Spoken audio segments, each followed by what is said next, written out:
Teaching sound is a very personal thing. It's very problematic, frankly. Around the world, we have so many widely differing opinions about what is the proper sound. It has been at the center of debate, possibly, for 100 years. And when we talk about the differences of sound from genre to genre, well, now we're talking about the saxophone being capable of any sound possible. That's one of the great, beautiful aspects of the saxophone, that it could be anything you want it to be. There aren't many instruments that you can say that about, that it can be anything you want it to be. So it's being driven by the art form that you are participating in, for sure. I'm incredibly passionate and have devoted my life to the classical arts and the parameters of sound that are dictated within that. As a saxophonist, I believe that we don't get to make the rules. The rules have been made for us for 300 years. I found myself for decades being envious and jealous of clarinetists and what they're able to achieve with their sound. The beauty of a taper, the purity of an altissimo register, the compactness and the detail of fantastic articulation.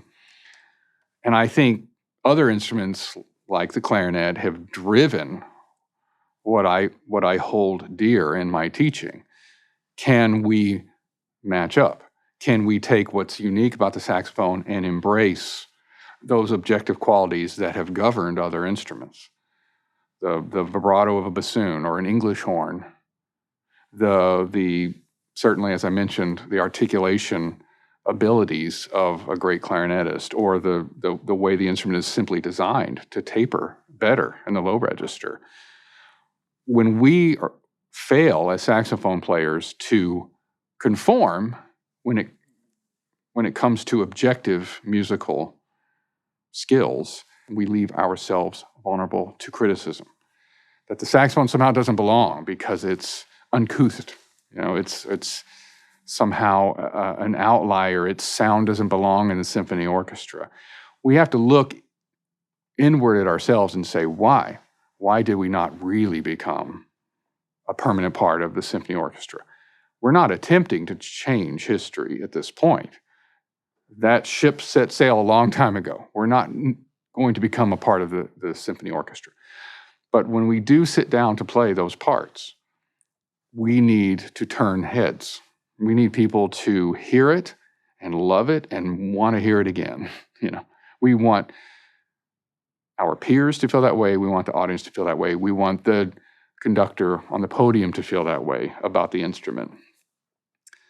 So when I think about the parameters of sound, it's not so much about what's right or what's historically accurate to a certain tradition. I'm less inclined to talk about French sound versus American sound versus, a Japanese approach or whatnot, or a German approach. I really get tired of the talk of schools of playing. It is very fatiguing when there are players that get wrapped up in those debates. But I want to believe that the qualities of our playing will speak to those objective skill sets that we hear in the great instrumentalists throughout history. So when I teach sound to my students, I want them at one point to harness the vocal nature of the saxophone. I want the saxophone to be a lyrical instrument as it was set out to be by the inventor Adolphe Sax. But I also wanted to have that chameleon-like quality where it can, at one moment, be its own voice, its own unique voice, and on the turn of a dime, it could be completely a subservient voice inside a clarinet choir in a symphony orchestra. Or it could match the incredible velocity of attack and vibrato that a flute can bring. We have to exist as chameleons. What comes with that is a mastery of tone production and the study of tongue position, air support, vowels, voicing, all of these kind of topics and narratives that we could go on all day talking about. We have to build that into the practice routine, the mastery of sound practicing. One thing that's so important to me that I think we captured in the TM Vocalise series is that the instrument now feels like it is an extension of the body. There's no medium that we're having to push through that we must manipulate in order to connect with how we hear something. That was the goal. It's a goal with any mouthpiece. And we're always going to be searching for something more. No mouthpiece has every answer, right? No mouthpiece has all the answers. But we're looking for a mouthpiece that works with us, not against us. So the vocal nature of the saxophone must be, to me, paramount.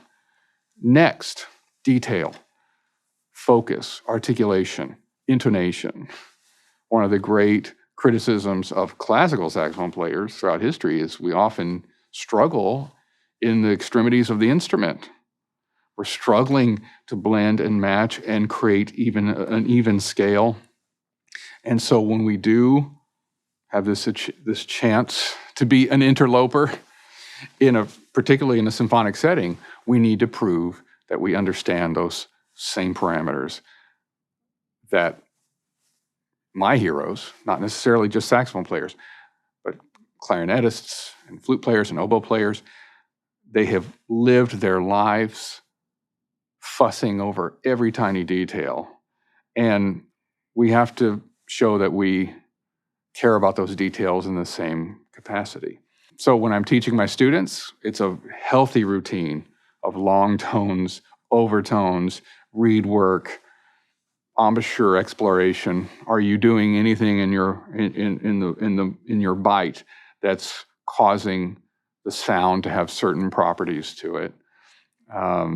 We have to look at endurance, certainly. We have to think about all of the muscle groups. We certainly have to explore deeper qualities of air support because we do play a wind instrument.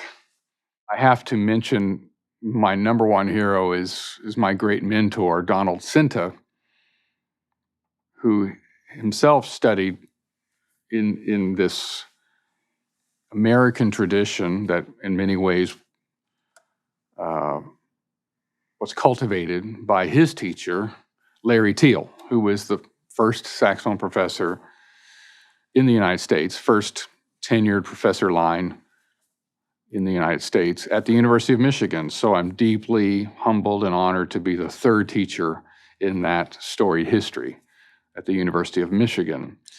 Donald Cinta succeeded Larry Teal in 1974, and he taught at Michigan for 40 years until I took over in 2014.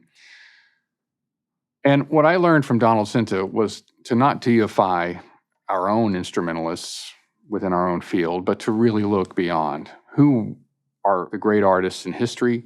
Who did they listen to? Who were their role models? Donald Cinta, even when he was a young student, he might have been listening to Marcel Mule records, or he would have been attending Detroit symphony concerts where Larry Teal was playing flute, clarinet, and saxophone. He had those heroes, but he was immediately going to opera singers, clarinetists, pianists, cellists, violinists. Many people would say that Donald Cinta was a saxophonist trapped in a cellist's body. And so he wanted us to immediately get our ears outside of the saxophone idiom for inspiration, to look for inspiration elsewhere.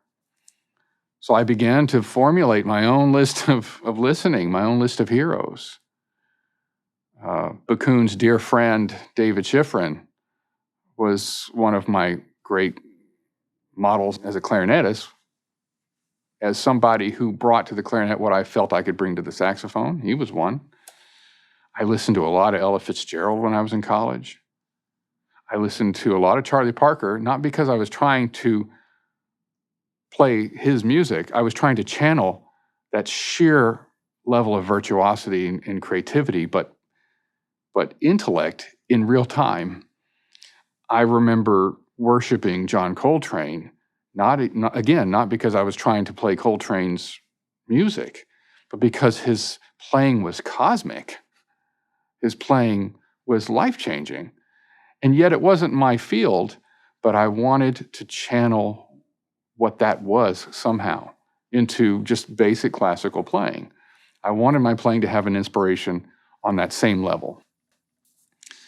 String players, Donald Sinta would make us transcribe the decision-making of great artists, like Lynn Harrell on cello. Certainly all the greats like Perlman and Serkin and Isaac Stern. I mean, he was making us track their decision-making through their recordings. So I find as saxophone players, this is what's helped create a little bit more of a level playing field in comparison to other instruments, when we begin to look beyond the saxophone profession for that level of inspiration. So I'm attempting to push my students to look elsewhere as well. I don't want them deifying me. I don't want them treating me as their sole hero. I may be their guide, I may be their mentor, but I shouldn't be the only saxophone player that they're listening to, because I'm not listening to myself. I'm listening to players who, in my mind, are eclipsing what I do as a player. So I think that's the balance of trying to teach sound with humility. Believe in what you do, but with humility, believe that there's many people that did it better than you. And if you can channel even a fraction of that, then you can be a very special artist.